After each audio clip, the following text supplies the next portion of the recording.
చేసి వినిపిస్తుంది. అది ఎంతవరకు వాస్తవం ఏంటి? సుధీర్ ఈరోజు కూడా రాలేదు. అదే నాకు ఏందంటే సుధీర్ గారు చాలా రెస్పాన్సిబుల్ పర్సన్ అనే నేను సినిమా బేసిక్‌లీ ఆయనని హీరోలాగా ఒప్పుకున్నది ఎందుకంటే ఆయన చాలా కింది నుంచి పైకొచ్చాడు. ఆయనకి ఎప్పుడు పెట్టలేని బడ్జెట్ పెడుతున్నాము కాబట్టి హీల్ డూ జస్టిఫికేషన్ అనుకోని సెలెక్ట్ చేశాము. ఆయన మంచి ఫ్యామిలీ నుంచి కూడా వాళ్ళ పేరెంట్స్ మంచోళ్ళు, అప్‌బ్రింగింగ్ మంచిది. సో నేను I'm believing that he'll come. ఎందుకంటే మేము ఎక్కువ రోజులు వెయిట్ చేయలేదు. చాలా రోజులు ఇప్పుడు సినిమాని ఆపి దాన్ని కరెక్ట్ చేసుకొని ఫినిష్ చేయడానికి మాకు టైం పట్టింది. అందులో మళ్ళీ ఇప్పుడు ఛాంబర్‌లో ఇష్యూ ఉంది.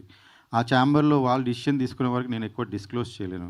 So we're waiting for the chamber to take decision. Once it's come వచ్చేస్తాడు. ఆయనకి ఎందుకంటే ఆ డైరెక్టర్ ఆ టీమ్‌తో కొంచెం ఉంటే ఎట్లైనా కొంచెం తీసుకొని డిసిషన్ ఆయనకు కూడా టైం పడుతుంది కాబట్టి we're waiting. We don't have anything against him. Only ఒక పర్సన్ మంచి చేయలేదు, ఆయన మంచి రెస్పాన్సిబుల్ కాదు, బిహేవియర్ బ్యాడ్ ఉండే చాలా. ఇప్పుడు ఈమె ట్వీట్లనే మీరు చూడండి. ఆయన తీసేశాక 1 ఇయర్ బ్యాక్ తీసేశాక ఆయన సీన్లు లీక్ చేశాడు నెట్లో. ఏ సినిమా సీన్లు ఏ డైరెక్టర్ అయినా చేస్తాడు అలా. సీన్లు లీక్ చేస్తే ఛాంబర్కి వెళ్తే ఛాంబర్ ఆయన మీద పోలీస్ కంప్లైంట్ ఇవ్వమని ఇచ్చాం. ఫైల్ అయినాక ఈ రోజు కాక చెప్పలేదు మీకు పోలీస్ కంప్లైంట్ ఫైల్ అయింది, కోర్టుకి ఆయన పంపించారని ఇప్పటిదాకా చెప్పలేదు. ఎందుకంటే అది సుధీర్ గారి లైఫ్కి ఎఫెక్ట్ అవుతుంది, ఒక మూవీకి ఎఫెక్ట్ అవుతుంది, ఇంతమంది కష్టాలు ఎఫెక్ట్ అవుతుంది నేను చెప్పలేదు. ఇప్పుడు నేను చెప్తున్నాను ఎందుకంటే ఎక్కువ రోజులు మనం దాచలేం. అలాంటివి ఆయన ఒక 1 ఇయర్ ఆ కంప్లైంట్ ఇచ్చి మనం అది చేసినా 1 ఇయర్ నుంచి సినిమా ఏ విషయంలోనే ట్రోల్ చేస్తున్నారు మీరు చూడండి. ఇప్పుడు ఈమె విషయంలో ఈ ఆ మాట అనడము నేను కూడా అసలు చూసే లోపలే ఆమె రియాక్ట్ అయిపోయింది. ఎందుకంటే she's like that, she's very straight. అదే ఆమె కూడా అదే అంటది. ఇప్పుడు ప్రాబ్లం అంటే మీరు ఛాంబర్కి వెళ్ళండి, మీరు డైరెక్టర్ అయితే వాళ్ళ అసోసియేషన్లో కంప్లైంట్ చేయండి, అట్లెట్లనైనా మీరు ప్రూవ్ చేసుకుందామంటే ఆయన ఎందులో మెంబర్ కాదు. ఆయన ఇంతకుముందు కూడా 2 సార్లు సినిమాల నుంచి బయటికి పంపించేశారని మీకు ఇంకా దిల్రాజు గారు కూడా ఆయన ఆపి వేరే వాళ్ళతో ఫైనాన్స్ చేయించుకున్నాడు ఆ ఫస్ట్ మూవీ. సో ఇవన్నీ కూడా అందరికీ తెలుసు ఇండస్ట్రీలో. నేను కొత్తగా చెప్పాల్సిన, అందుకని ఆయన గురించి మాట్లాడి వేస్ట్, కొత్తగా చెప్పాల్సిన వేస్ట్. సో నేను రైట్ టైంకి నాకు చాలా సినిమా ఎఫెక్ట్ అవుతుంది. అందులో డబ్బులు పెడతానే ఉన్నాం, సినిమా ముందుకు జరగట్లేదు, డిలే అవుతుంది, చాలా విషయాలు ఉన్నాయి నేను చెప్పాలంటే. అందుకనే ఆపి సుధీర్ గారికి చెప్పి 2 సార్లు చెప్పాను ఆయనకి. ఆయన రిక్వెస్ట్ చేసినప్పుడు మళ్ళీ పెట్టుకున్నాను. మళ్ళీ బడ్జెట్ కూడా ఆయన రిక్వెస్ట్ చేసినందుకు ₹1,00,00,000 ఎక్కువ కూడా పెంచాను లాస్ట్కి. ఇలాంటివి నేను అన్నీ చేశాను. I'm 100% honest and fair and I believe in God. Everything happens for good. So ఇప్పుడు కూడా ఇది సినిమా చేసుకొని ఇంతవరకు వచ్చామంటే కూడా ఒక స్టేజ్ నుంచి వీఆర్ రియలీ గ్రేట్ఫుల్. అండ్ ఇది ఒకటే చిన్న లాస్ట్ హడిల్ ఇస్ సుధీర్ గారికి తొందరలో వాళ్ళ గురించి తెలుస్తుంది. ఆ తర్వాత ఆయన వస్తాడు, ఛాంబర్ కూడా ఉంది కాబట్టి వాళ్ళ దగ్గర వాళ్ళ ముంగట డిసిషన్ ఉంది కాబట్టి ఐఎమ్ హోపింగ్. ఇప్పుడు నేను ఆయనని మీ మీడియా ద్వారా కూడా నేను ఆయన ఇప్పుడు కోరుకుంటున్నాను, ఇది మీ మూవీ, మీరు యాక్ట్ చేశారు, నాకు మీ మీద ఏమీ లేదు, మీరు కూడా ఛాంబర్లో చెప్పారు శేఖర్ గారితో ఏం లేదని, ప్లీజ్ రండి. ఎందుకంటే ఈ మూవీని రీచ్ చేయడం, ఉన్న మంచి మెసేజ్, మంచి మూవీని ముందు చేసుకోవడంలో మీ పాత్ర కూడా ఉంటే మీకు సంతోషంగా ఉంటుంది. This is the best, I'm telling you, ఆయన క్యారియర్లోనే ఇది బెస్ట్ మూవీ సోఫా. సో ఆయన కూడా పార్ట్ ఆఫ్ దిస్ ఉంటే మాకు సంతోషమే. So I'm hoping that heal consider and he will come soon. Okay, మనకి ఇంకా ముందు ఈవెంట్లు ఉన్నాయి, వస్తారని ఆశిస్తున్నాను. ఓకే, ఇప్పుడు టీజర్ కూడా చూసాము. కాకపోతే టీజర్లో సుధీర్ ఇది జనరల్ వాయిసే ఉంది, అంత అండ్ డబ్బింగ్ ఏం చెప్పలేదా? జనరల్ వాయిస్ మాకు సినిమా మొత్తం మూవీ కొంచెం అడ్వాన్స్ టెక్నాలజీ వాడామండి. అంటే నా ఫ్రెండ్ ఇందులో మీరు ఆ టర్మే కొత్తది అనుకుంటారు, సౌండ్ డిజైనర్. అయితే జర్మనీ నుంచి చూసి ఈ మూవీ స్టార్ట్ చేసే ముందు వచ్చి జర్మనీ నుంచి ఒక హాట్‌స్టార్లో ఒక సిరీస్ చేశాడు. తర్వాత వచ్చి నేను ఇట్లా చేశాను, నీకు డబ్బింగ్ ఇవన్నీ ఖర్చులు తగ్గుతాయి అంటే నాకు తెలియదు అప్పుడు. ఎందుకంటే మనం జనరల్గా బయట చేయిస్తాం తర్వాత. అట్లానే ఆయన ఇప్పుడే కాదు, మేము స్టార్టింగ్ సాంగ్స్కి ముందే మేము చూసుకుంటున్నప్పుడు సినిమా కూడా అంతా ఆయన క్లీన్ చేసి ఆయన కొత్త టెక్నాలజీ వాడి ఆయన పర్సన్స్ని పెట్టి చేంజ్ చేయాలి. సో జనరల్లీ మనకి అంత అవసరం ఉండదు డబ్బింగ్, కొంచెం న్యాచురల్గా ఉన్న చాట్ల న్యాచురల్గా పెట్టాము. అయితే చాలామంది స్టార్స్ డబ్బింగ్ అట్లనే అయిపోయింది అండ్ మోస్ట్లీ ఆన్ సెట్స్ అయిపోయింది. ఎందుకంటే ఆయన కొత్త ఎక్విప్మెంట్ తెచ్చి వాడింది కాబట్టి మాకు అది హెల్ప్ అయింది. సింక్ సౌండ్లో ఏమైనా చేశారా? I clearly don't know that technology. ఆయన కొత్తగా జర్మనీ నుంచి వచ్చే వాడాడు ఒక 3 పెట్టుకొని. ఈ విల్ నెక్స్ట్ ఈవెంట్కి ఆయన కూడా వస్తాడు. రాహుల్, ఆయన పేరు Rahul Alam. He's working for very big project. నేనే ఫస్ట్ సినిమాలో ఇంట్రడ్యూస్ చేయడం నేనే.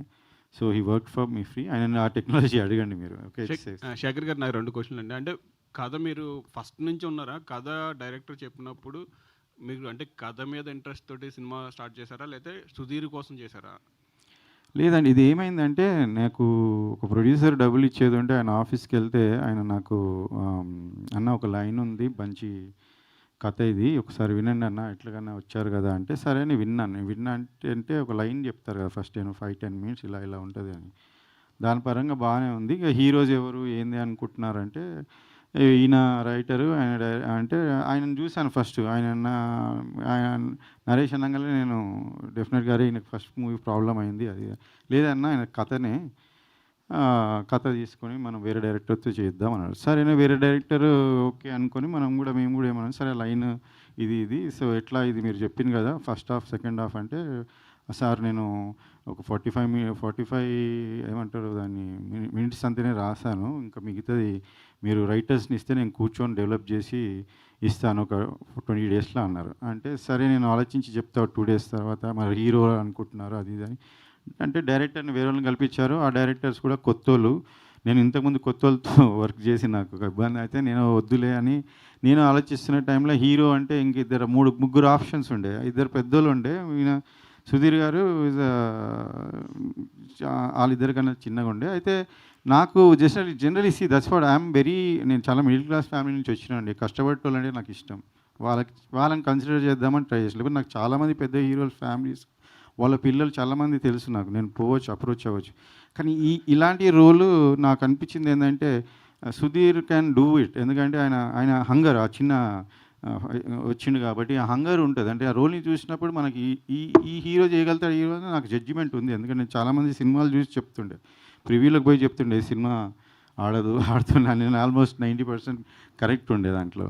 సో నేను అట్లా సుధీర్ గారు అనగానే నేను ఓకే అన్న ఆయనకి ఇది స్టోరీ నచ్చిందని ఆయన కూడా ఇంట్రెస్ట్ ఉండే ఓకే అని ఇంకా అప్పుడు అంటే మీరు చెప్తూ 40% స్టోరీ ఉంది, 40% స్టోరీ తోటి మేము ఓకే చేసాం అంటున్నారు. అంటే సుధీర్ కూడా హీరోగా వచ్చినప్పుడు కూడా అంతే లైనే సార్ లైనే సుధీర్ కూడా లైనే ఫుల్ ఫ్లెడ్జ్ లేదు ఫుల్ స్క్రిప్ట్ కూడా రాలేదు. అది ఒక స్కామ్ అయింది సార్, నాతో స్కామ్ అయింది. అది ఏమైందంటే సుధీర్ యాక్చువల్లీ ఆ ప్రొడ్యూసర్స్కి డేట్స్ ఇచ్చాడంట. అది ఈ ప్రొడ్యూసర్కి ఎన్ని సినిమాలు చెప్పినా ఆయన నచ్చలేదంట. ఈ పర్సన్స్ స్క్రిప్ట్ చెప్పంగా ఆయన నచ్చిండంట. అప్పుడు నా డబ్బులు ఇస్తాను నాకు ఆఫీస్ పిలిచి నాకు ఈ స్టోరీ చూపించారు. ఇది ఆయన్ని ఒప్పుకున్నాడు, చెప్పిన నరేష్ ఒప్పుకున్నాడు. ఇది నేను డెవలప్ లేదన్న. తర్వాత నాకు ఎప్పుడు చెప్పారంటే రాసుకుంటా సుధీర్ రైటర్ కూడా ఉండే, మా రైటర్ నేను ఇద్దరిని పెట్టా, అందరు రైటర్లు చెప్పిన ఎందుకు ఇంత స్క్రిప్ట్ ఎందుకు లేదు అంటే అన్న అది సారు నాకు ఆయన ఏ స్టోరీ నచ్చలేదంటే లాస్ట్ సుధీర్ వేరేలో డేట్స్ ఇస్తాడంటే నన్ను తీసుకుపోయి కల్పించిండు. అప్పుడు ఏది చెప్పాలి నా దగ్గర 2 స్టోరీలు ఉండే, ఒకటి చెప్పినా ఆయన నచ్చలేదు, ఇంకోటి ఇది అట్లనే చెప్పేసిన నచ్చిండు అని చెప్పారు. ఆ స్టోరీ ఇంకా నన్ను ఇరికిచ్చారు అలా. సో ఇది జరిగింది. సో నేను అది డెవలప్ చేయించుకున్నాను. ఈవెన్ ప్రీ ప్రొడక్షన్ 5 months వరకు హాఫే రాశారు. కానీ ఆ సెకండ్ హాఫ్ వాళ్ళకి వస్తలేదు. సో క్యారెక్టర్స్ ఆర్క్ అవన్నీ మనకు చాలా ఇంపార్టెంట్ కదా, అవి వస్తే లేకుండా ఇక డిలే అవుతుంది. సుధీర్ గారికి లేట్ అవుతుంది, 6 months వెయిట్ చేస్తున్నారు. డైరెక్టర్ ఏమైనా కండిషన్ అంటే నేను సినిమా ఫినిష్ చేయక చేయొద్దు అని ఏ సినిమాలు ఆయననేమో నాకు ఏం చేయట్లేదు సార్ అంటే ఇంకా మేము సరే ఫస్ట్ హాఫ్ అయినా కానీ స్టార్ట్ చేసేద్దామని స్టార్ట్ చేసాం. అది అయిపోయినాక నేను లాక్ అయిపోయినా బేసికలీ. సో నాకు తర్వాత బడ్జెట్లు ఎక్కువైపోయి ఆయన అన్ప్రొఫెషనలిజం చాలా కష్టమైంది. సో ఇప్పుడు మీరు కంప్లీట్ చేస్తున్నారా, వేరే డైరెక్టర్ని పెట్టుకున్నారా? అంటే ఎంతవరకు కంప్లీట్ అయింది ఇప్పటివరకు? ఇప్పుడు 100% ఫినిష్ అయింది. ప్యాచ్ వర్క్స్ ఉంటాయి ఓకే. అండ్ నాకు చాలా మంచి టీం దొరికిండు వాళ్ళు. I think first time director పేరు కూడా లేకుండా పోస్టర్ రిలీజ్ చేశారు కదా, అంటే డైరెక్టర్ పేరు అదే సార్. నేను ఇప్పుడు డైరెక్టర్ అనేది ఇంపార్టెంట్ కాదు సినిమాకి. నాకు అనిపించింది ఏంటంటే ఆయననే లేడు. ఆ స్థాయి ఇచ్చినప్పుడు ఆ స్థాయి పర్సన్ ఎలా బిహేవ్ చేయాలి. ఇప్పుడు we marry person, you can't doubt your own wife or husband when you enter relationship. అందరినీ డౌట్ పెడతామంటే సరే వీడు అందరికి అయ్యే వరకు సినిమాలో మేము డీప్లోకి వెళ్ళిపోయాం. తర్వాత తిరిగి వచ్చి చూస్తే ఇక్కడ మిస్టేక్ ఇక్కడే ఉంది. సో అది జరుగుతుంది సార్ చాలామందికి. సినిమాలు ఆగిపోతాయి బేసికలీ. నేను ఆగకుండా చేశాను. నేను ఏది చేశానో అది హానెస్ట్గా సినిమాని బయటపడేశాను. వీళ్ళందరి లైఫ్ 100 members అట్లీస్ట్ అందులో కొంత వాళ్ళు ఉన్నారు, పాత వాళ్ళు ఉన్నారు. బట్ కొత్త వాళ్ళు basically they deserve to be movie to come up. And ఇలానే సినిమాలు ఆగుతూ ఉంటే మనము ఎవరో ఒకరు ధైర్యం చేయకుండా కాదు. నాకెందుకు అవుతుంది నేను అనుకున్నాను. But okay maybe I'm the first one and new one. So ఆమెకు కూడా చాలామంది ఫోన్లు చేశారు ఇండస్ట్రీ నుంచి. అట్లా నువ్వు ప్రొడ్యూసర్కి సపోర్ట్ చేస్తావని. ఆమె actually she stood by me. So నా రెస్పాన్సిబిలిటీ ఇంత పెరిగింది. చాలామంది కొత్త టీంలో వాళ్ళు నాతో ట్రావెల్ చేస్తున్నారు సెకండ్ మూవీ వేరే మూవీ కోసం. నా బాధ చూడలేక వాళ్ళు నా ముందుకొచ్చి హెల్ప్ చేశారు.